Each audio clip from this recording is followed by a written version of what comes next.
Ni amakuru y'umugoroba 2026 ku itariki 23 z'ukwezi kwa gatandatu 2025 muri uyu mugoroba muri politiki na diplomasi muri Repubulika Iharanira Demokarasi ya Kongo.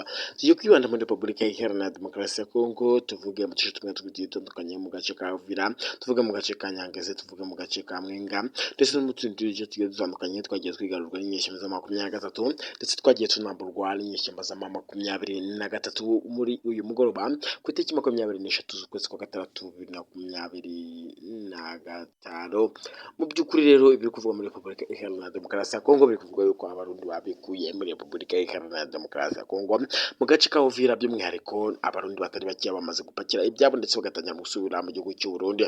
Ubwo ni FDNB Azarendo kuva ku myaka 15 kugeza ku myaka 20, kuva ku myaka 20 kugeza kuri 25, kuva kuri 25 kugeza kuri 30, kuva kuri 30 kugeza kuri 35, kuva kuri 35 kugeza kuri 30, kuri 30, kuva kuri 30 kugeza kuri 25, kuva kuri 25 ukageza kuri 20, kuva kuri 20 ukageza kuri 20 ukageza kuri 15.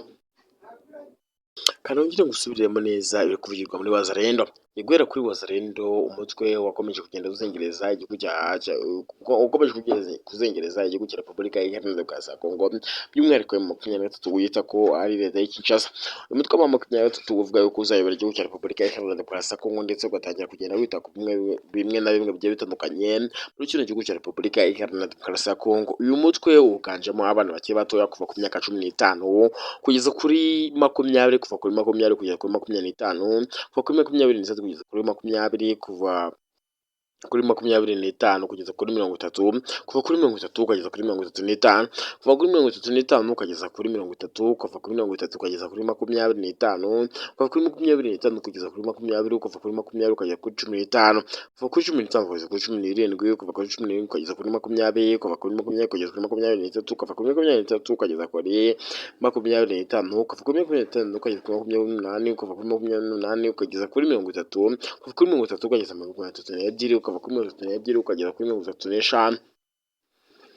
Ibyo rero byakomeje kugenda bigarukaho ndetse abo bose ngo ni abantu b'urubyiruko ngo biyemeje gukunda igihugu cya Repubulika Iharanira Demokarasi ya Kongo mu buryo bwo kugenda bagarura umutekano ndetse na diplomasi ya Repubulika Iharanira Demokarasi ya Kongo. Imitwe ya 23 ukomeje kugenda uwuhungabanya. Abaturage batari bake bakomeje kugenda barwanya izi nyeshyamba za 23 ndetse abandi bagiye batandukanye bavuga yuko batishimiye ibyo izi nyeshyamba za 23 zikomeje kugenda zikora muri Repubulika Iharanira Demokarasi ya Kongo. Kanavuga yuko rero izi nyeshyamba za 23 ari abaturage ba Repubulika Iharanira Demokarasi ya Kongo ndetse bifashaka ko bazahabwa uburenganzira bwa muntu muri kino gihugu cya Repubulika Iharanira Demokarasi ya Kongo. Abandi kundi ruhande bakavuga ko kino gihugu cya Repubulika Iharanira Demokarasi ya Kongo ari igihugu kigiye gitandukanye ndetse gifite ubutunzi bw'umwihariko munsi y'ubutaka bw'agaciro, ndetse bikanavuga yuko nta kabuza abana abaturage barwara kuranirwa mu 23 cyangwa se abita M23 abituma M23 ari abaturage ba Repubulika Iharanira Demokarasi ya Kongo, kandi si ko bari guharanira kwishyira kwizana kwa muntu muri Repubulika Iharanira Demokarasi ya Kongo. Nimba rubwa mugeze kuri uyu muyoboro, nyamuneka nyakutsa ko ugomba ukanda kubita ndetse subscribe, ugakora share, ukanda like, wangiza ukajya hasi muri comment ukandika igitekerezo cyawe kugira ngo ujye bigufasha kubona amakuru tugukorera amasaha 24 kuri 24.